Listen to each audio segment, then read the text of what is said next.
how to turn music repeat on or off in Samsung Music on the Galaxy S24 series.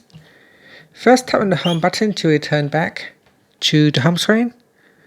Now on the home screen, swipe up to go into the apps screen. In here, open up the music app.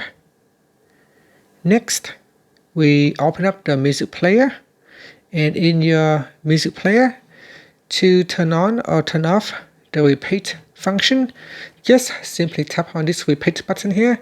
Now there are 3 different states, so when you tap on it, it will turn off. So you can see here it says repeat off. If I tap on it, it will go next. It will go to the next state, which is repeat one song. So it will play the same song over and over again if you select this option. Now by tapping on this again, it will repeat all. So here it will repeat all. So basically it will repeat every single song in the playlist. And when it gets to the end of the playlist, it will stop.